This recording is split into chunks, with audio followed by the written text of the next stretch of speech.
Olá pessoal, eu sou o Marcos Simões, psicanalista, e hoje gostaria de abordar um tema muito importante no campo da psicanálise: o desejo impulsionado do inconsciente e as relações afetivas. Como sabemos, o inconsciente é uma parte essencial da mente humana, onde estão guardados ali os nossos desejos, os impulsos, todo aquele conteúdo que nós vivemos na nossa vida e que nem sempre estão acessíveis aí à nossa consciência.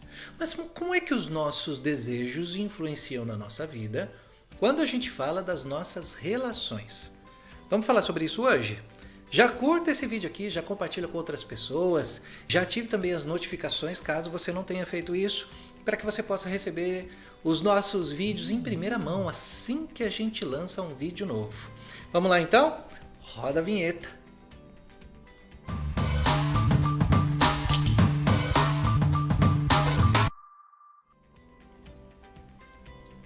Os desejos impulsionados do inconsciente são forças poderosas que influenciam nossas ações, nossas emoções, nossas decisões e muitas vezes sem que tenhamos consciência disso.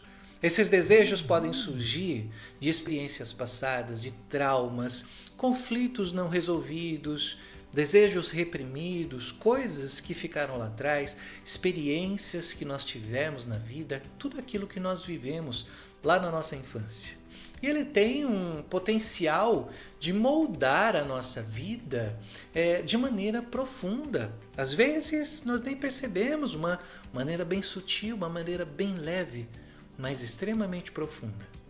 E olha que nem sempre nos damos conta disso, nem sempre estamos conectados, o quanto os nossos desejos acabam influenciando em todas as decisões que nós vamos tomar. Por isso que quanto mais conscientes nós estamos dos nossos desejos, melhor nós vamos lidando com a nossa própria realidade. Estamos replicando hoje algo que vivemos quando estávamos no início da nossa vida. Um exemplo disso, e que é ligado aí ao nosso tema de hoje, é o que vamos falar aqui sobre desejo de ser aceito e o desejo de ser amado pelas outras pessoas. Muitas vezes as pessoas buscam incansavelmente a aprovação dos outros, mesmo que isso signifique sacrificar seus próprios desejos, suas próprias necessidades, suas próprias questões de vida, em detrimento daquilo que o outro deseja.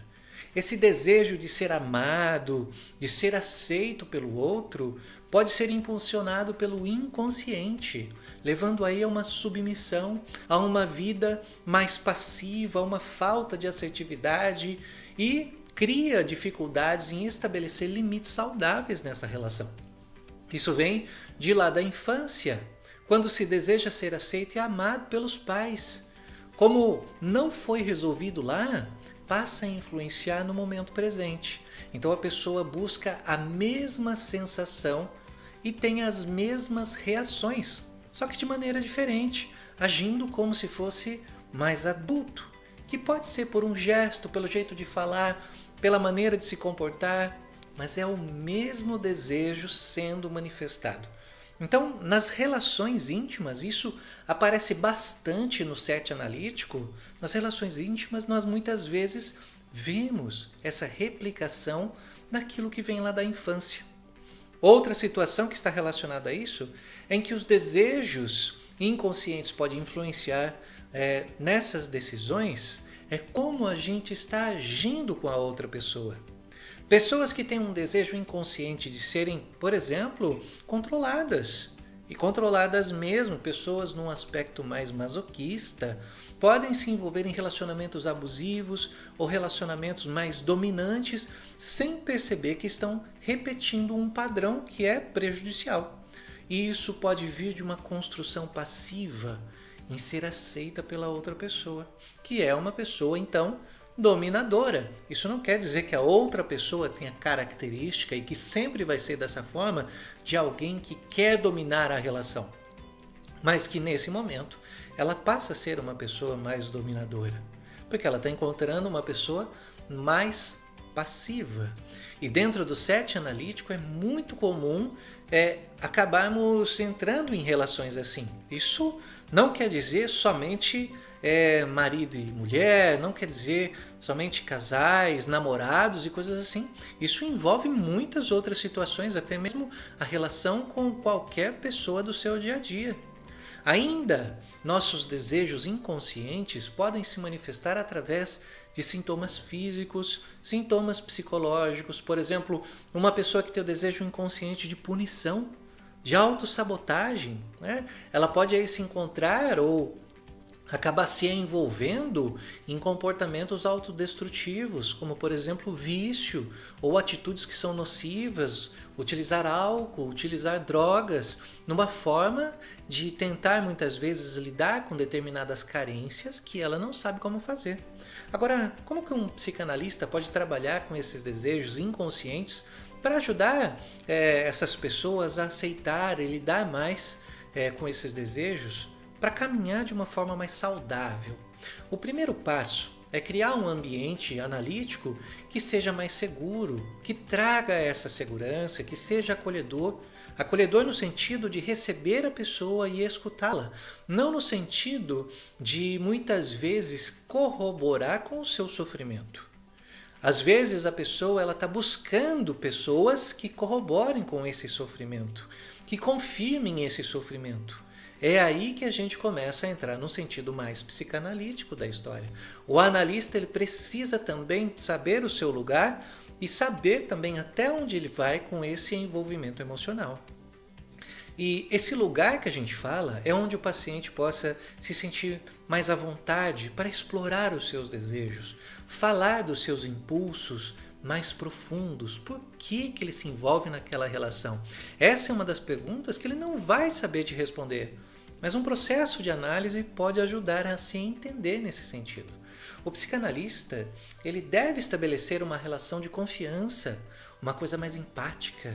Empática no sentido de estar ali, de escutar a pessoa, de escutar o seu sofrimento, para que o próprio paciente possa se sentir ali mais seguro em estar falando dessas experiências, desses pensamentos mais íntimos, dessas coisas que nem sempre ele fala até para a pessoa que ele se relaciona. Durante as sessões, o psicanalista deve encorajar o paciente a falar livremente, sem censura, sem certo ou errado, sem um julgar. Não há um julgamento no setting. É um lugar livre de julgamentos, onde o analisando ele pode falar o que vier à mente dele. Por meio dessa técnica, que é a associação livre, o paciente é estimulado a expressar seus pensamentos, suas associações, sem restrição. Ele pode associar coisas do seu dia a dia hoje com aquilo que ele viveu no passado. Não importa se está certo ou errado, não importa se faz sentido ou não. O importante é o que ele está expressando. E aí ele vai permitindo também que conteúdos inconscientes sejam revelados. Isso é feito de uma forma calma, sempre questionando o paciente para que ele mesmo possa também se questionar. Como isso acontece, o paciente virá cheio de certezas. Ou seja, a própria forma de viver uma relação mais afetiva, uma relação íntima ou até mesmo uma relação abusiva pode estar pautada na certeza de que essa seria a única forma de ser amado e ser aceito por alguém. E ele constrói essa certeza de que seria dessa forma, porque é isso que ele viveu lá atrás, na experiência com os seus pais. O psicanalista vai conduzir o paciente a essa reflexão sobre achar que essa é a única forma de se sentir amado, de se sentir aceito. E também de perceber de onde vem esse desejo, que normalmente vem lá da infância, uma carência afetiva, que foi experimentada nas relações que teve com o pai ou com a mãe. Isso vai fazendo com que o próprio paciente passe a se questionar se é essa forma que ele tem de vida, se é isso que ele quer viver. As reflexões feitas com o paciente devem ser feitas justamente naquela forma de viver que o paciente entende como certo e que não poderia ser de outra forma, mas não é simplesmente porque ele quer seguir esse caminho. É porque o impulso que há do inconsciente faz com que ele tome essa decisão. E é isso que precisa ser questionado.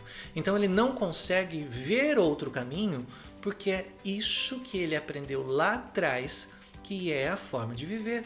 Então vamos levar o paciente a pensar sobre isso, sobre o que teria por trás desse ato, de viver desse jeito, de viver dessa forma, para que ele possa começar a se questionar como seria viver algo diferente daquilo que está vivendo. E entender que esse desejo é o mesmo que existia lá na infância, mas que esse desejo talvez não faça mais sentido hoje, quando se tem uma outra vida, quando se tem outras pessoas no seu dia a dia. São outras coisas. Nós vamos levando o próprio paciente a refletir uma forma diferente de viver, coisas novas, coisas diferentes. É se libertar do desejo de ser desejado, de ser aceito pelo outro, de ser amado pelo outro, que acaba colocando o paciente em uma vida mais passiva, né?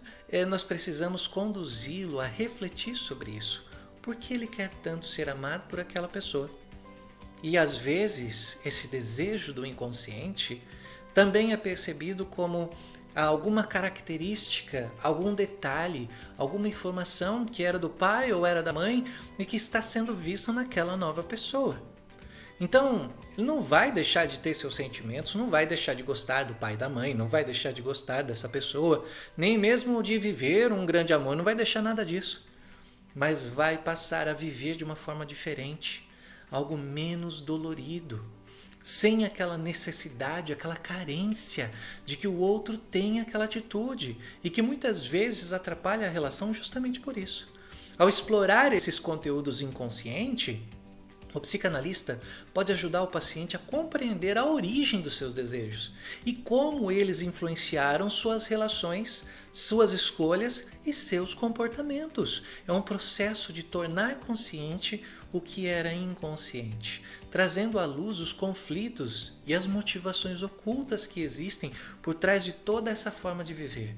É criar um caminho para que o paciente se questione sobre por que age dessa forma e por que ele deve viver isso. É conduzir o paciente a se perguntar como seria se ele pudesse viver de uma forma diferente.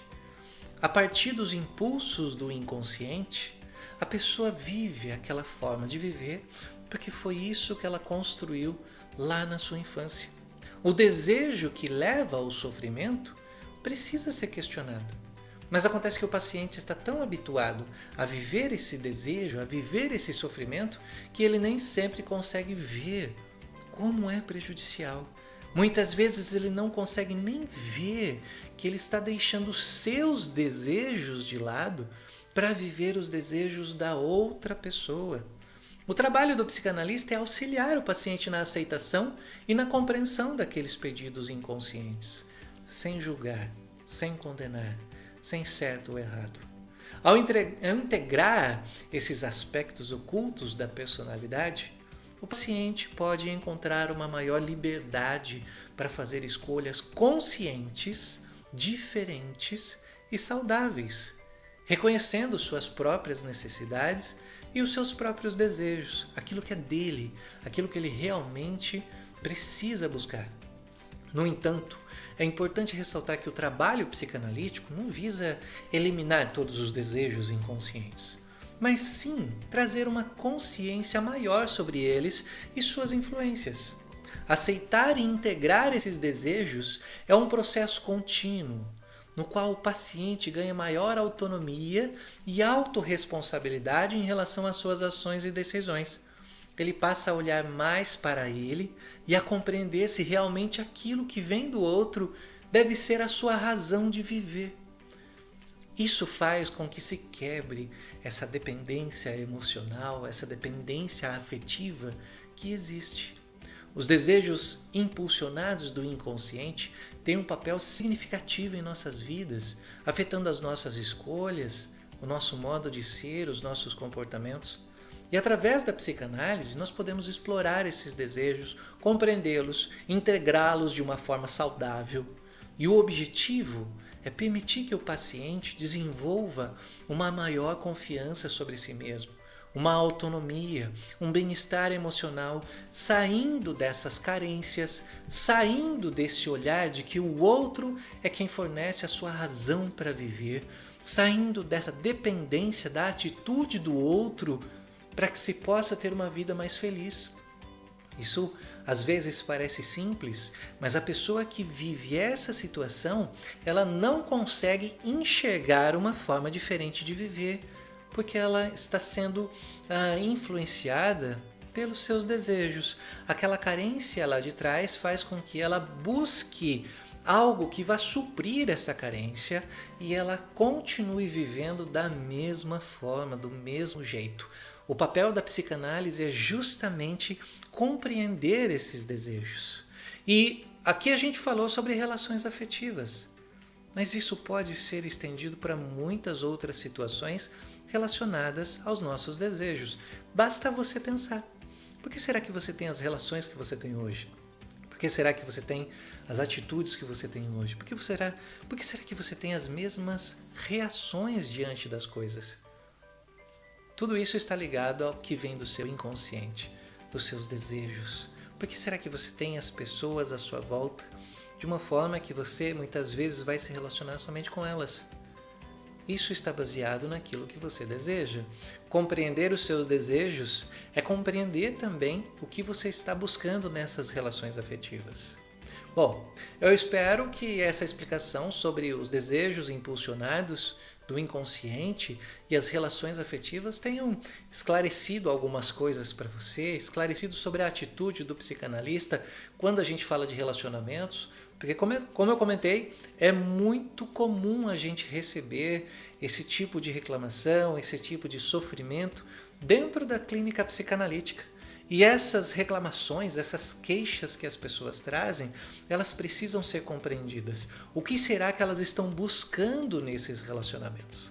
Se você tiver alguma dúvida, coloca aqui nos comentários, ou tiver alguma ideia de vídeo que você queira que a gente traga para cá, também coloca aqui nos comentários e em breve a gente já estará respondendo para vocês. E aproveita também, já curte esse vídeo, já compartilha com outras pessoas e nos vemos num próximo vídeo. Até mais!